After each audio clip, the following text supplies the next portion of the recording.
بسم اللہ الرحمن الرحیم۔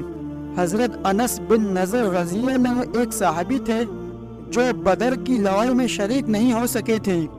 ان کو اس چیز کا صدمہ تھا، اس پر اپنے نفس کو ملامت کرتے تھے کہ اسلام کی پہلی عظیم الشان لڑائی اور تو اس میں شریک نہ ہو سکا۔ ان کی تمنا تھی کوئی دوسری لڑائی ہو تو حوصلے پورے کروں۔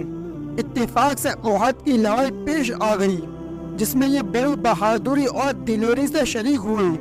احد کی لڑائی میں اول تو مسلمانوں کو فتح ہوئی، مگر آخر میں ایک غلطی کی وجہ سے مسلمانوں کو شکست ہوئی۔ وہ غلطی یہ تھی کہ حضور صلی اللہ علیہ وسلم نے کچھ آدمیوں کو ایک خاص جگہ مقرر فرمایا تھا کہ تم لوگ اتنے میں نہ کہو، اس جگہ سے نہ ہٹنا، کہ وہاں دشمن کے حملے کرنے کا اندیشہ تھا۔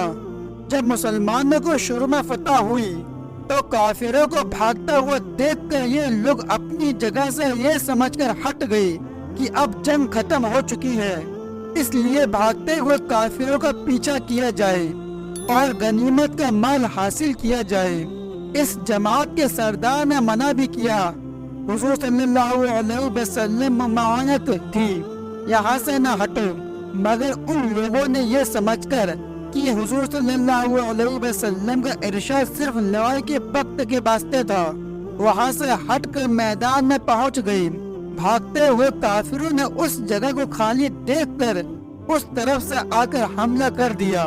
مسلمان بے فکر تھے، اس اچانک بے خبری کے حملے سے مغلوب ہو گئے اور دونوں طرف سے کافروں کے بیچ میں آ گئے، جس کی وجہ سے ادھر ادھر پریشان بھاگ رہے تھے۔ حضرت انس رضی اللہ عنہ نے دیکھا کہ سامنے سے ایک دوسرے صحابی حضرت سعد بن معاذ رضی اللہ عنہ آ رہے ہیں۔ ان سے کہا کہ اے سعد، کہاں جا رہے ہو؟ خدا کی قسم جنت کی خوشبو احد کے پہاڑ سے آ رہی ہے۔ یہ کہہ کر تلوار تو ہاتھ میں تھی ہی کافروں کے ہجوم میں گھس گئے، اور جب تک شہید نہیں ہو گئے، واپس نہیں ہوئے۔ شہادت کے بعد ان کے بدن کو دیکھا گیا تو چھلنی ہو گیا تھا۔ 80 سے زیادہ زخم تیر اور تلواروں کے بدن پر تھے۔ ان کی بہن نے انگلیوں کے پوروں سے ان کو پہچانا۔